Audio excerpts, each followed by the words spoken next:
What happens to us when we die? This question has haunted humanity since the dawn of consciousness. From ancient cave paintings to modern-day near-death experiences, we've been searching for answers about what lies beyond the veil of physical existence. Today we explore one of the most fascinating aspects of this eternal question. What are the dead doing right now between incarnations in the spiritual realm? According to the remarkable psychic Cayce, the answer is far more complex and meaningful than many of us imagine. Cayce, often called the sleeping prophet, provided thousands of psychic readings while in trance states between 1901 and 1944. During these sessions, he accessed what he described as the Akashic records, a cosmic database containing every thought, word, and action that has ever occurred. Through this connection, Cayce offered unprecedented insights into what happens to the soul after death. Unlike traditional Western religious views of a static heaven or hell, Cayce described a dynamic spiritual realm where souls are actively engaged in growth, healing, and preparation. This realm isn't some distant, unreachable place. It exists alongside our physical reality, vibrating at a different frequency. In this dimension, the deceased aren't simply waiting in peaceful slumber. They're busy. Imagine death not as an ending, but as a transition, like moving from one room to another in the vast mansion of existence. When we cross this threshold, Cayce suggests we enter a realm where time and space operate differently. Here, our souls continue their eternal journey of evolution.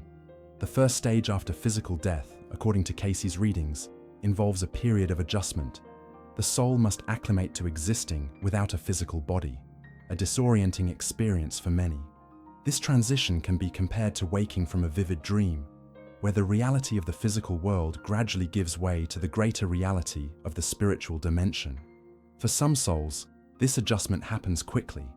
For others, particularly those who are deeply attached to material existence or who experience sudden death, the adjustment period may take longer. Some may even remain in a state of confusion, not fully recognizing they've passed from physical life. Cayce described how souls are met by guides and loved ones who have passed before them. These spiritual helpers assist in the orientation process, helping the newly deceased understand their new state of being. This compassionate welcome contradicts fearful notions of judgment and punishment that dominate many religious traditions. As astronomer Carl Sagan once noted, science is not only compatible with spirituality, it is a profound source of spirituality. While Cayce's descriptions may seem fantastical to some, they reflect a universe more wondrous and complex than we can fully comprehend with our limited physical senses. After the initial adjustment phase, the soul enters what Cayce called a period of review. Here the soul examines the life just lived, not from a place of judgment, but with a desire for understanding and growth. Every action, thought, and intention is reviewed from a higher perspective. This isn't punishment, but rather a profound learning opportunity. Imagine watching a film of your life, but with the ability to feel how your actions affected others. This panoramic life review offers souls clarity about their choices and their consequences. It's a chance to understand the ripple effects of our existence and to acknowledge both our triumphs and failures with compassion. What makes Cayce's vision so compelling is that it doesn't simply promise comfort or reunion. It offers purpose. The dead, according to his readings, are engaged in a meaningful process of spiritual evolution. They're not passive recipients of eternal reward or punishment. They're active participants in an ongoing cosmic journey. Is this what awaits each of us? Is there truly a continuation of consciousness beyond the final heartbeat? Cayce's thousands of readings suggest that death is merely a doorway, not an end. And what lies beyond that doorway is not oblivion, but the next chapter in our soul's extraordinary story. Where exactly do souls reside between lives? According to Cayce, this between-life state exists in what he called the astral plane, a non-physical dimension that interpenetrates our own reality but vibrates at a higher frequency. This is not a single uniform realm, but rather consists of multiple levels or vibrational states that souls navigate according to their spiritual development. The astral plane, as described in Cayce's readings, isn't located in some distant corner of the universe. It's right here, all around us, simply existing beyond the limited perception of our physical senses. Imagine radio waves passing through your body at this very moment. You can't see or feel them, but they carry information that becomes accessible with the right receiver. Similarly, the astral plane exists alongside our physical reality, accessible to the soul once it's freed from the limitations of the physical body. In this spiritual dwelling place, souls experience an environment that reflects their inner state and level of consciousness. Those who lived lives of compassion and spiritual awareness naturally gravitate toward higher vibrational realms characterized by light, harmony, and beauty. These souls experience what many religious traditions would recognize as heaven, not as a reward, but as a natural reflection of their spiritual development. Conversely, souls who are deeply attached to material desires, or who caused significant harm to others, may find themselves in lower vibrational states that correspond to the traditional concept of purgatory. These aren't places of punishment imposed by an external judge, but rather self-created conditions that reflect the soul's own consciousness. Cayce emphasized that no soul is condemned eternally. These challenging states are temporary opportunities for growth and realization. What's most fascinating about Cayce's description of the between-life realm is how active it is. Souls aren't simply floating in blissful clouds, waiting for their next incarnation. They're engaged in meaningful activities that contribute to their ongoing evolution. Some souls participate in what might be called cosmic schools, learning centers where they study various aspects of universal laws, creativity, and spiritual principles. Other souls engage in a form of service, helping those who have recently transitioned to adjust to their new state of being. Some even work as guides for souls still incarnated in physical bodies. This suggests that some of the intuitive guidance we receive in life may come from loved ones who have passed on but continue to watch over us. The concept of time in this astral realm differs dramatically from our linear experience on Earth. Cayce suggested that what might feel like minutes or hours in the spiritual realm could correspond to years or even decades in the physical world. This explains why some souls reincarnate quickly, while others might spend what appears to us as centuries between physical lives. In this timeless state, souls have access to a form of cosmic memory that Cayce called the Akashic Records. Here, all knowledge, experiences, and possibilities exist, past, present, and future. Souls can review not only their past lives, but also glimpse potential future incarnations based on their current spiritual trajectory. This expanded awareness allows for profound healing and integration of fragmented aspects of the self. The environment of the astral plane isn't static, but responsive to thought. While the physical world responds slowly to our intentions, requiring action to manifest change, the astral realm is immediately responsive to the quality of a soul's consciousness. Thought creates reality there in a direct and immediate way. This makes it both a perfect training ground for spiritual development and a mirror reflecting the soul's true nature. Cayce described how souls in the astral plane often gather in soul groups, clusters of souls who have incarnated together repeatedly throughout many lifetimes. These soul families support each other's growth across multiple incarnations, sometimes switching roles. A parent in one life might become a child or sibling in another. These deep soul connections explain why we sometimes meet people and feel an immediate and profound recognition, as if we've known them forever. The astral plane also contains what Cayce called temples of healing, where souls undergo restoration and energetic balancing. Those who experience trauma, illness, or emotional suffering in their physical lives receive specialized care that helps them release these patterns before their next incarnation. This healing isn't just psychological, but extends to the soul's energetic blueprint, which influences future physical manifestations. In this between-life dwelling, souls are neither completely separate from the physical world, nor fully detached from their next potential incarnation. They exist in a state of magnificent possibility, reviewing what has been, healing what needs resolution, and preparing for what will be. This continuous cycle of growth, reflection, and renewal suggests that death is not an ending, but merely a transition point in the soul's eternal journey. One of the most profound aspects of Cayce's teachings about the afterlife involves what he called the Council of Souls, a gathering of advanced spiritual entities who assist souls in reviewing their past lives and planning future incarnations. This concept appears consistently throughout his thousands of readings and offers a fascinating glimpse into the cosmic accountability system that guides our spiritual evolution. Upon fully adjusting to the astral plane, souls are eventually brought before this council, not for judgment in the traditional religious sense, but for a comprehensive review and assessment. Unlike fearful depictions of divine judgment, Cayce described this council as composed of wise, compassionate entities whose sole purpose is to facilitate growth and understanding. These beings might be understood as highly evolved souls who have transcended the need for physical incarnation and now serve as guides and teachers. The council meeting occurs in what Cayce described as a temple-like structure of light, where the energy of unconditional love creates a safe space for complete honesty and self-reflection. Here, the soul isn't able to hide from itself or make excuses for its actions in the previous life. In the presence of such pure consciousness, all self-deception falls away, revealing the unvarnished truth of one's choices and their consequences.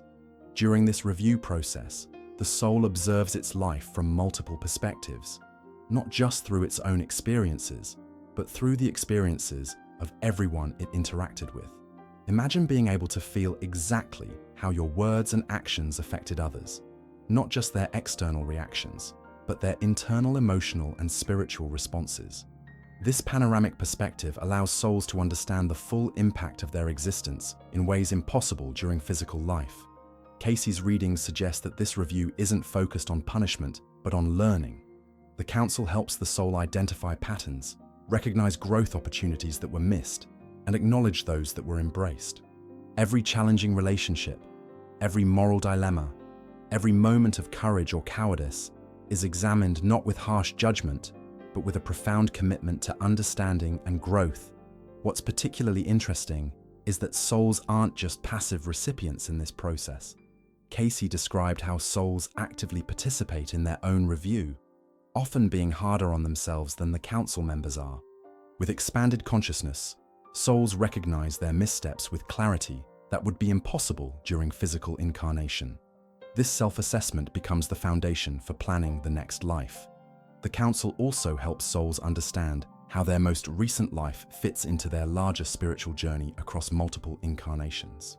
Patterns that might seem random or disconnected when viewed from the perspective of a single lifetime become meaningful chapters in an ongoing story of evolution when viewed from this higher perspective. The soul begins to recognize how certain challenges repeat until the necessary lessons are learned and integrated. After this comprehensive review, the council and soul collaborate to identify what aspects of spiritual growth require focus in the next incarnation. These aren't arbitrary assignments, but logical next steps based on the soul's current level of development. If a soul struggled with forgiveness, for instance, it might plan a life that includes experiences specifically designed to develop that quality. If it mastered compassion, it might be ready for challenges that develop wisdom or courage. Cayce explained that souls often choose difficult circumstances, not as punishment, but as opportunities for accelerated growth. What appears as suffering from our limited human perspective may be recognized by the soul as the perfect catalyst for developing specific spiritual qualities. This doesn't mean that all suffering is meant to be. Cayce emphasized that humans maintain free will and often create unnecessary suffering through poor choices. But it does suggest that challenging circumstances often contain precisely the lessons our souls have chosen to learn. The council also helps souls identify other souls with whom they need to resolve unfinished business.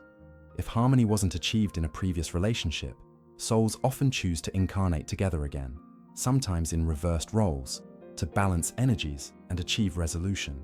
This explains why certain relationships in our lives feel charged with significance beyond their apparent importance. They may represent soul contracts established during this planning process.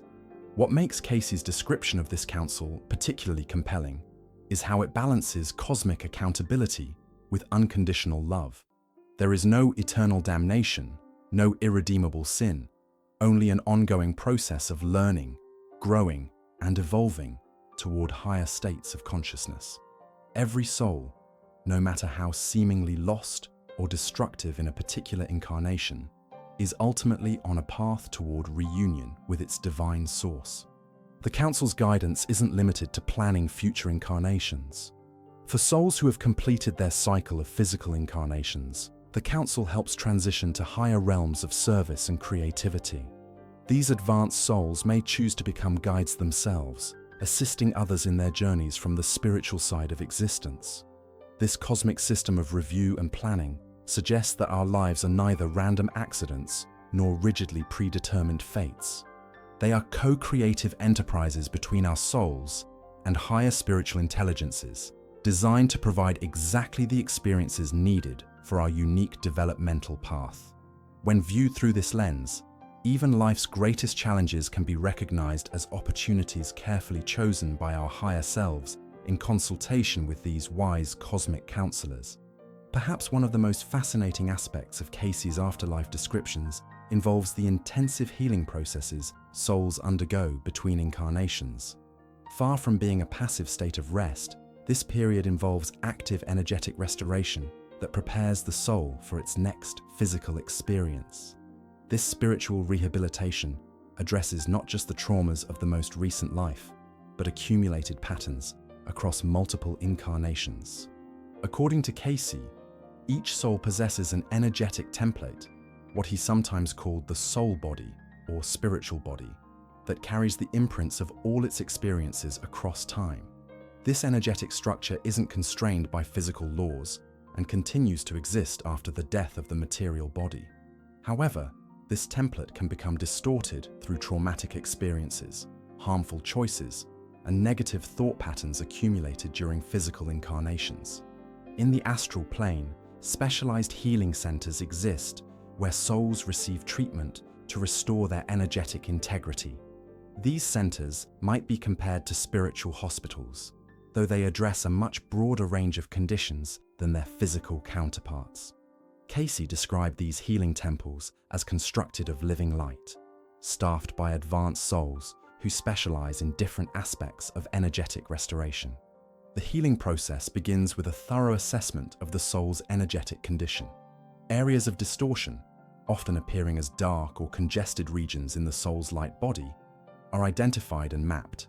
These distortions correspond to physical illnesses experienced during incarnation, emotional traumas, harmful behavior patterns, and limiting beliefs.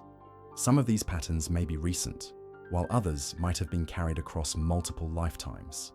Treatment modalities in these astral healing centers are diverse and personalized.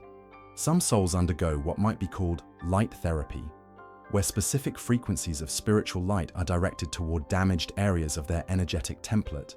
Others receive sound healing, using cosmic harmonics to restore proper vibrational patterns. Still others undergo a form of energetic surgery, where advanced healing entities actually restructure portions of the soul's template that have become severely distorted.